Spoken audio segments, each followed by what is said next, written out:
I have not used this mic to talk into the internet for about 4 years, and I erased fully all my previous attempts to do so because I was so embarrassed of it. But I'm back, so we'll see how it goes. Anyway, today I wanted to talk about the myth of the tortured artist, or this popular trope of the tortured artist, which I argue is a myth. Um, and it's a popular trope. We've all seen it before. Um, the artist who struggles with how their brain works and what their mind is telling them and all of that. And I just wanted to sort of unpack it a bit and talk about it because it's been on my mind for months. Um, so a little bit of like context about where I'm coming from to this discussion is I graduated 8 weeks ago with a degree in English and creative writing, and I was sort of just reflecting on my experiences, and I'll come back to that later.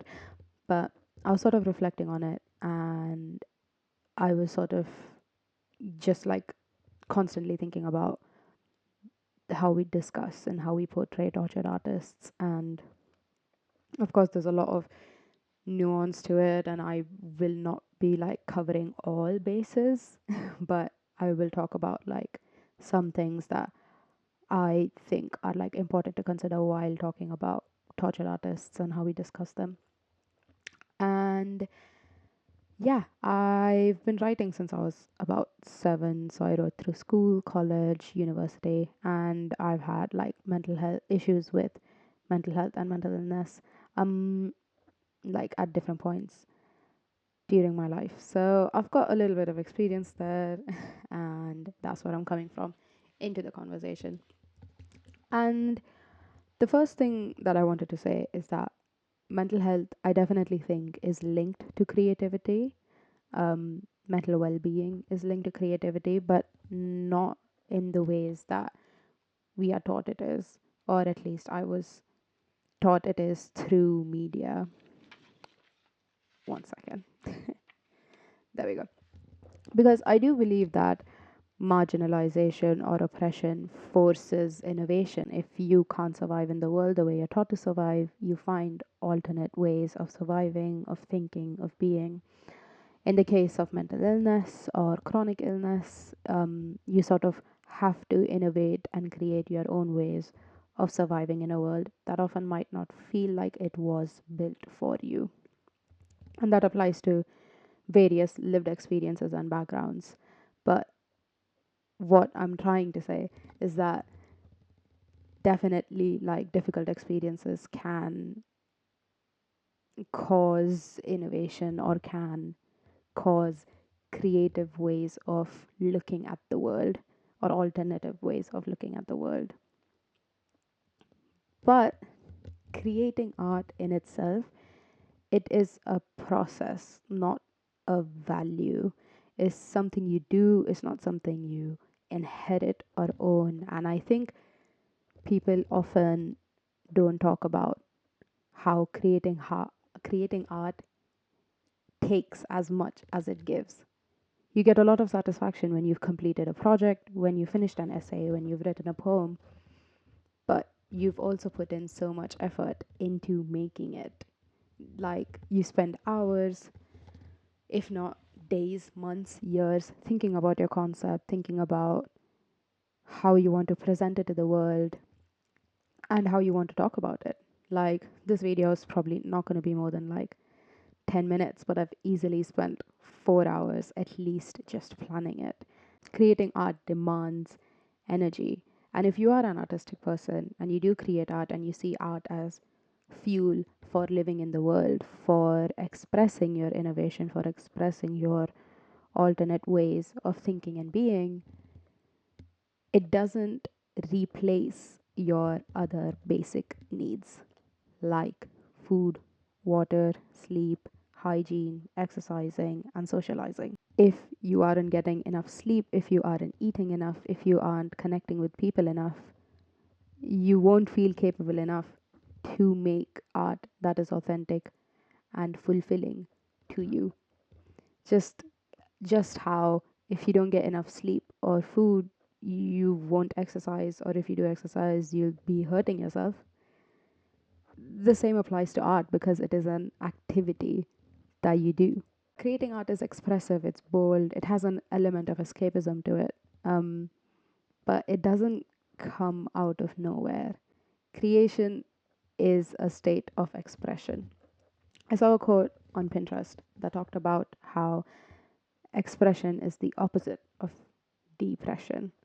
If you're depressed, if you feel nothing, if you feel numb, if you feel isolated, if you feel like there's nothing new in the world and nothing changes, you're not going to have any new perspective to offer the world because you inherently do not believe that there is anything new or that there is anything you can offer. A lot of art has to do with defamiliarization, um, which is just what the word says really. It sort of defamiliarizes familiar things. A painting of a flower, a painting of a table, a painting of fruits, sort of things that we see in our day to day life or we see somewhat in our day to day life, when presented in movies, in paintings, in poems, sort of defamiliarizes it from us and shows us a new perspective.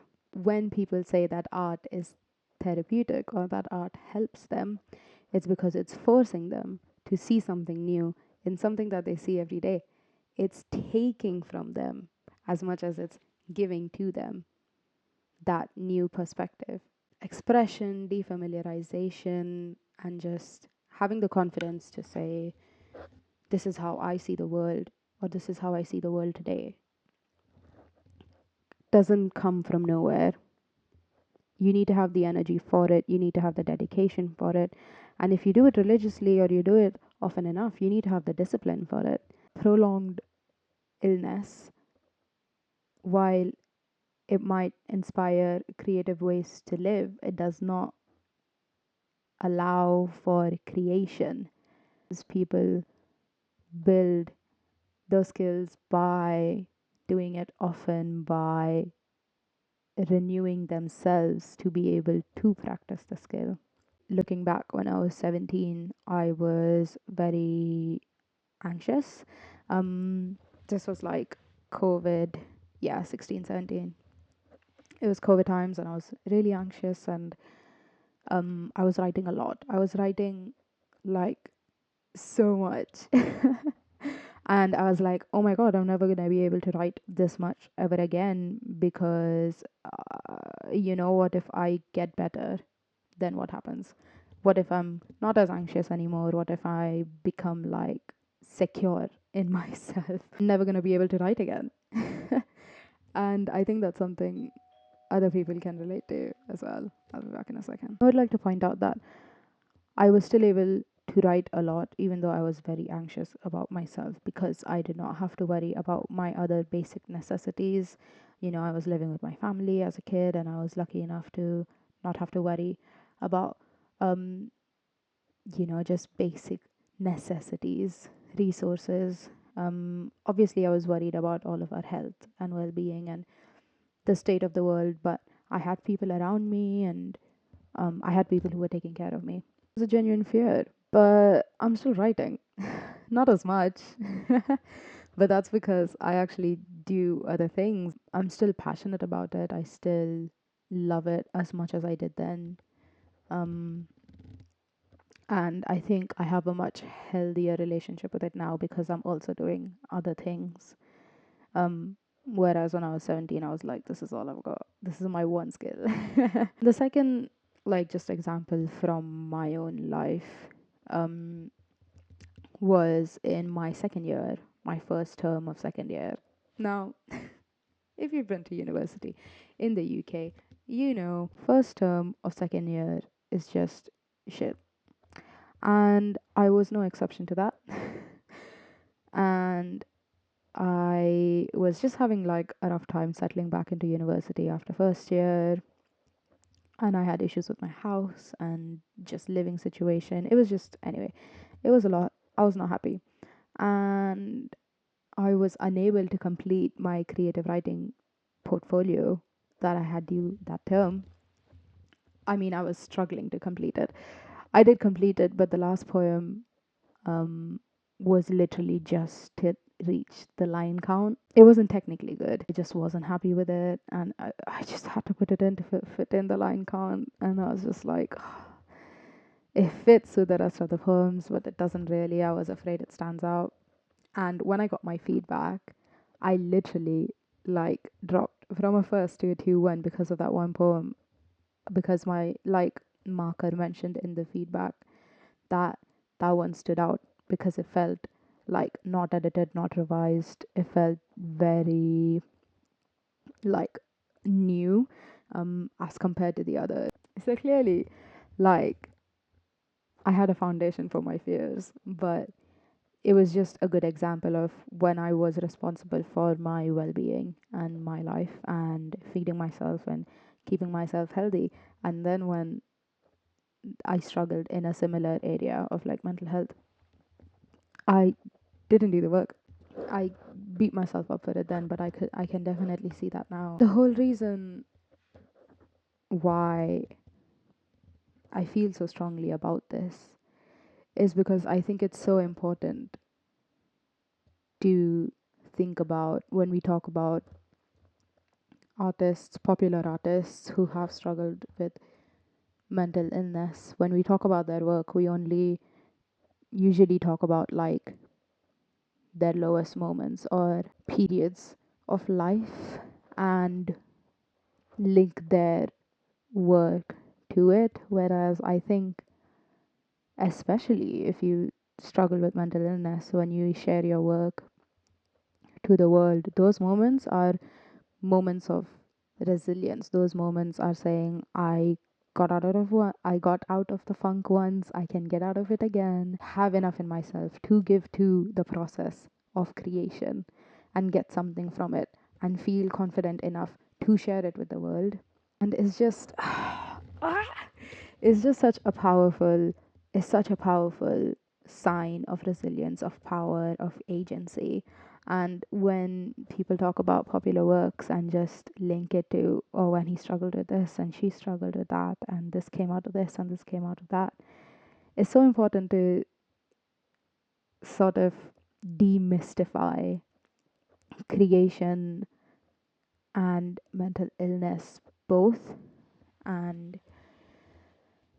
just give artists more credit because, like I said, these experiences can inspire creativity, but creation is all human. Creation is all human. I would not want to be defined by my worst moments, and I don't think anyone would. And it's so important to not glorify that and not see that as a necessity to create. Yeah, it's just what I've been thinking about, and I kind of did my dissertation on it as well. I talked about creativity and imagination, and maybe I'll do another video on that. We'll see. But until then, I will be in this corner of the internet, and I will hopefully see you soon.